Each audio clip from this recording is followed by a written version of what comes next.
नमस्कार। आज हम देख रहे हैं स्वस्थ जीवन शैली, संपूर्ण मार्गदर्शिका। ये गाइड ना अक्सर ऐसी होती हैं कि पढ़कर लगता है हाँ सब पता है। सही कहा, पर अमल करना मुश्किल हो जाता है कई बार। बिल्कुल। तो आज हम सिर्फ सलाहें नहीं दोहराएंगे, बल्कि कोशिश करेंगे कि इस गाइड से वो खास बातें निकालें जो सेहत को सिर्फ बीमारी से बचाना नहीं, बल्कि एक पूरा संतुलन बनाना है ना, शारीरिक, मानसिक, सामाजिक। हाँ वही, एक तालमेल। ये गाइड सेहत को टुकड़ों में नहीं देखती, जो मुझे काफी अच्छा लगा। एक पूरी तस्वीर की तरह। हाँ, जैसे आहार, कसरत, नींद, ये सब कैसे तनाव और रिश्तों से जुड़ते हैं। चलो इसी जुड़ाव को थोड़ा खोलते हैं। जरूर। कहाँ से शुरू करें? शारीरिक सेहत? हाँ वही से। बुनियाद तो वही है।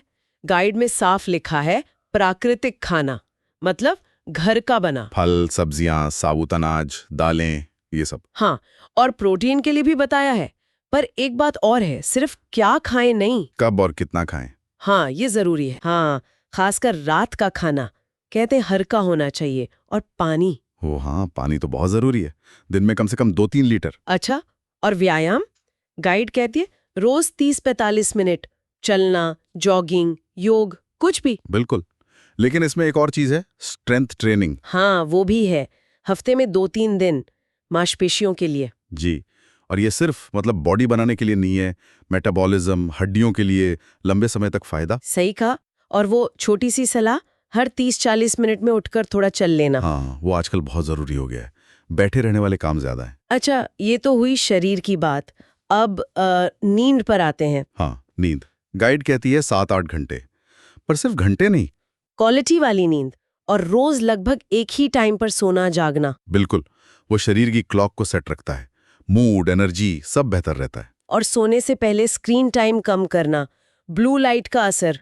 जी, दिमाग को शांत करने के लिए। ये शारीरिक स्वास्थ्य वाली बातें ना सीधे मानसिक सुकून से जुड़ती हैं। हाँ वही मैं कहने वाली थी।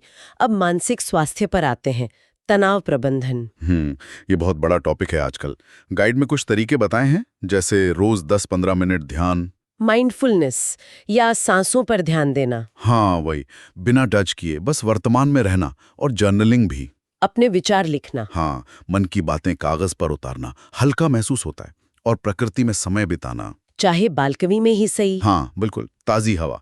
अच्छा, और सिर्फ तनाव कम करना ही नहीं, सकारात्मक सोच बनाना। जी। गाइड कहती है अपने आसपास पॉजिटिव लोग रखो, अपनी छोटी छोटी कामयाबियों को देखो। और नेगेटिव खबरों से ब्रेक लेना, ये आजकल मुश्किल है पर जरूरी है। बहुत जरूरी। ये सब मानसिक सेहत के लिए छोटे पर असरदार कदम हैं। और ये मानसिक सेहत फिर सामाजिक स्वास्थ्य से जुड़ जाती है ना? बिल्कुल। गाइड कहती है रिश्ते अहम हैं, परिवार, दोस्त, सहकर्मी। उनके साथ अच्छे रिश्ते बनाए रखना, सम्मान, सहानुभूति। और एक बहुत जरूरी बात, सोशल मीडिया पर तुलना करने से बचना। ओ हाँ, वो तो आजकल बहुत होता है, बेवजह की चिंता। बिल्कुल। अच्छा, इन सब के अलावा कुछ और आदतें भी हैं, जैसे धूम्रपान या ज्यादा शराब से बचना, नियमित हेल्थ चेकअप। हाँ वो तो बेसिक है। और एक चीज थी डिजिटल डिटॉक्स। जी, रोज कुछ देर फोन, गैजेट से बिल्कुल दूर, दिमाग को रेस्ट देने के लिए। और कुछ नया सीखते रहना, जैसे किताब पढ़ना, कोई स्किल सीखना। हाँ, दिमाग एक्टिव रहता है उससे। गाइड में एक सैंपल रूटीन भी दिया है वैसे, अच्छा, कि ये सब दिन में कैसे फिट करें। हाँ एक आइडिया देने के लिए। पर सबसे जरूरी बात शायद है मानसिकता। मतलब ये कि मोटिवेशन हमेशा नहीं रहता, डिसिप्लिन ज्यादा जरूरी है। हाँ, ये बात तो सही है, रोज सब परफेक्ट नहीं होता। बिल्कुल, बस लगे रहना जरूरी है। छोटी छोटी कोशिशें। स्वास्थ्य कोई मंजिल नहीं है, एक सफर है, एक जीवन शैली। एकदम। और गाइड ये भी कहती है कि प्लान सबके लिए अलग हो सकता है, अपनी जरूरत के हिसाब से। तो कुल मिलाकर इस गाइड का सार क्या है? यही कि सेहत एक पजल जैसी है, जिसके सारे टुकड़े, शरीर, मन, समाज, अपनी सही जगह पर हों। और ये जगह कोई बड़ा धक्का मारकर नहीं बनती, रोज की छोटी लगातार कोशिशों से बनती है। बिल्कुल सही। और सोचने वाली बात यहाँ ये है कि इतनी सारी जानकारी है, इसमें से वो कौन सी एक छोटी सी आदत है जिसे कोई भी आज से ही शुरू कर सकता है। हाँ, क्योंकि जानना एक बात है और करना दूसरी। असल बदलाव तो अमल से ही आएगा। शायद वही व्यक्तिगत पहला कदम सबसे ज्यादा